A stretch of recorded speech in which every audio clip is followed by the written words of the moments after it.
Résumé du livre « Construire un second cerveau » de Tiago Forte.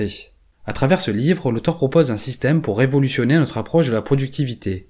Il s'agit d'une méthode complète pour organiser sa vie numérique et libérer son potentiel créatif. Sa promesse est de nous aider à retrouver instantanément toute information, organiser ses idées et connecter les points communs afin d'avancer drastiquement sur ses projets. Découvrons l'essentiel des différents chapitres dans ce résumé. C'est parti.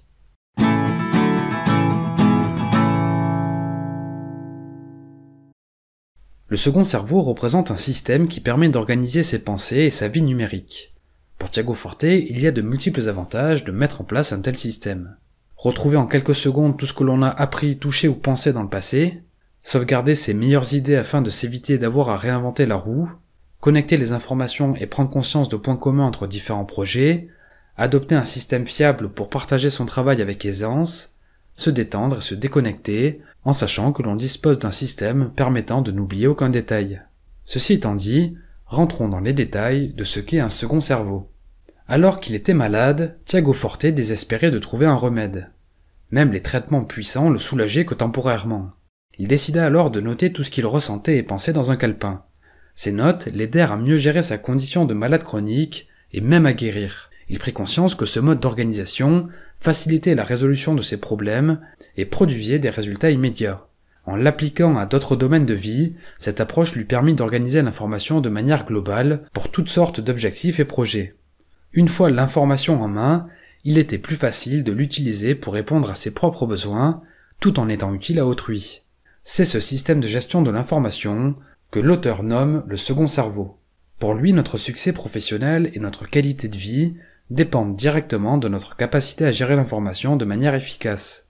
Au cours de l'histoire, les individus éduqués se servaient de mémentos pour lier entre elles des bribes d'informations d'origine variée, ainsi que comme source d'inspiration.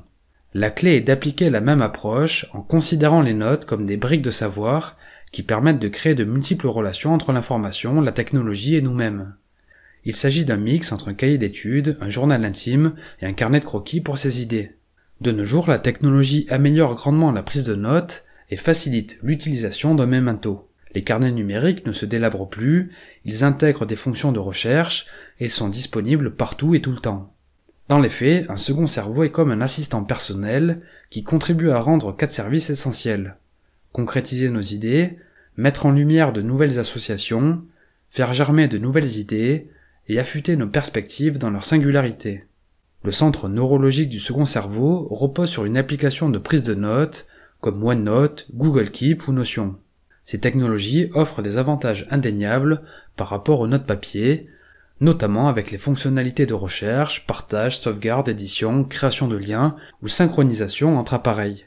En tout cas, la gestion des connaissances personnelles passe par 3 étapes clés. Se souvenir en sauvegardant des faits et des idées, connecter les idées et créer de nouvelles choses en transformant le savoir. Tiago Forte propose une méthode en 4 étapes pour ne plus rien oublier d'important. Elle se résume avec l'acronyme CODE. Capter, conserver ce qui résonne en nous, organiser, sauvegarder en vue d'une utilisation future, distiller, faire en sorte que la note soit utile à l'avenir, et exprimer, mettre en application son savoir. Dans la seconde partie, l'auteur les développe plus en détail. Premièrement, capter. Le but est de se constituer un recueil personnel de connaissances en vue de générer des idées à partir de ces notes. Cette banque de savoir doit comprendre tout type d'informations, excepté les informations sensibles qui devraient être sécurisées, les documents qui demandent une application dédiée pour être exploitables, les fichiers très volumineux ou les contenus collaboratifs. L'idéal est de noter tout ce qui peut nous aider à trouver des réponses aux questions que l'on se pose sur des thèmes divers et variés tels que l'investissement, le sommeil, le quotidien, la carrière professionnelle ou les livres à lire. Pour dresser cette liste, il convient d'utiliser des critères de captation pour éviter de référencer tout et n'importe quoi. Voici 4 filtres à utiliser. Est-ce inspirant? Est-ce utile? Est-ce personnel? Et est-ce surprenant?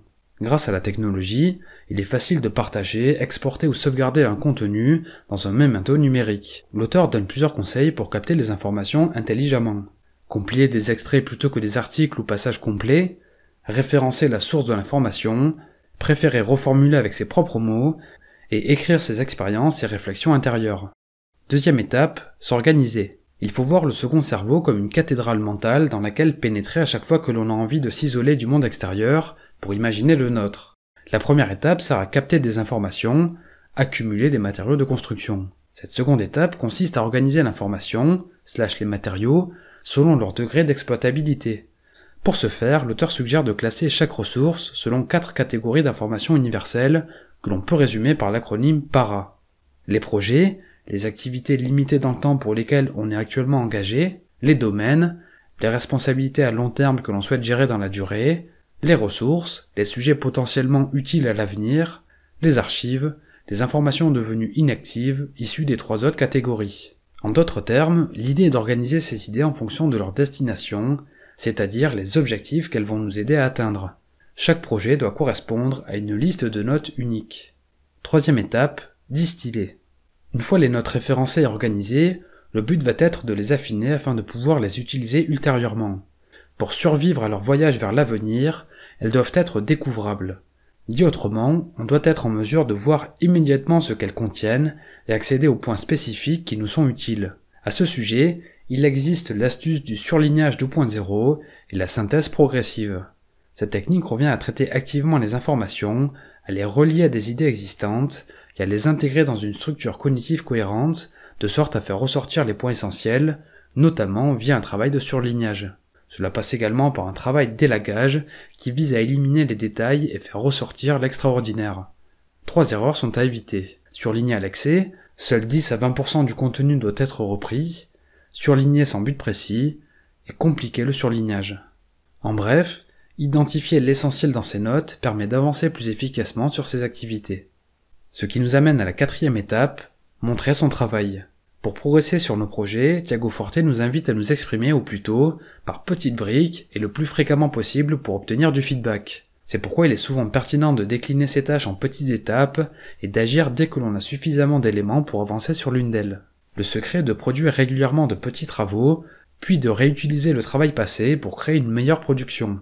En ce qui concerne le memento numérique, l'auteur propose 3 méthodes de réutilisation des notes. Utiliser la fonction recherche pour naviguer dans ses collections de savoir personnels, parcourir ses notes manuellement au gré de ses projets et envies, et utiliser des balises pour établir des connexions entre plusieurs catégories. Finalement, par montrer son travail, l'auteur entend récupérer une idée pile au moment où l'on en a besoin, chercher à collaborer pour obtenir des feedbacks, et mettre en œuvre ses idées et ses connaissances pour finaliser ses projets.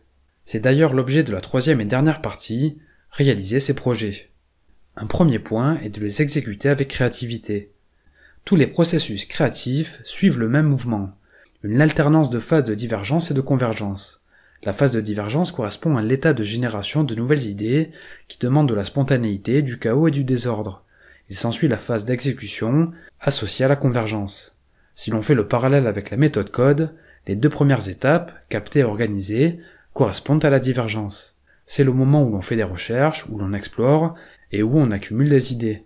Les 2 étapes suivantes, distiller et exprimer, sont la phase de convergence. On ferme la porte à de nouvelles idées, et on commence à construire quelque chose à partir des briques de connaissances déjà constituées. L'auteur liste 3 stratégies pour donner corps à un travail créatif. Créer des ponts en se constituant un archipel d'idées, utiliser l'élan d'hier pour son travail du jour, une astuce revient à commencer l'étape du lendemain pour faciliter son démarrage le jour J, ou encore réduire la portée en produisant quelque chose de plus modeste et concret, plutôt que d'attendre que tout soit parfait pour commencer. Deuxième point, mettre en place des habitudes pour soutenir son organisation numérique. Il est primordial que les espaces de travail virtuels soutiennent notre productivité. Pour encourager une productivité durable, il est judicieux d'établir des listes de contrôle en identifiant clairement les étapes indispensables pour lancer et clôturer chaque projet.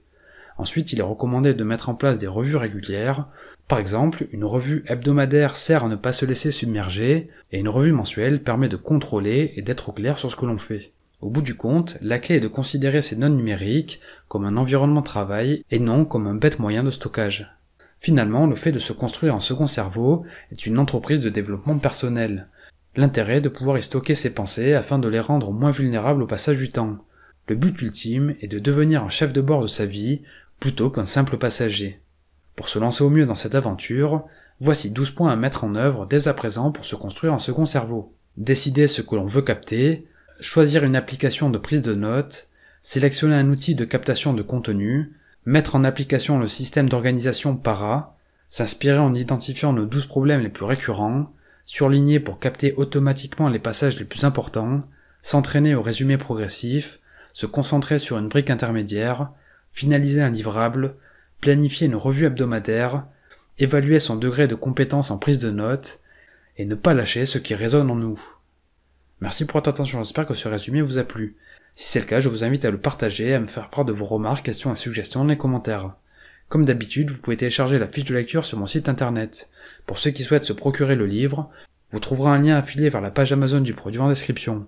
Pour finir, je vous invite à vous abonner à la chaîne et à activer la cloche de notification pour être informé lorsque de prochaines productions paraîtront. C'était Mr. Fanjo, à très vite.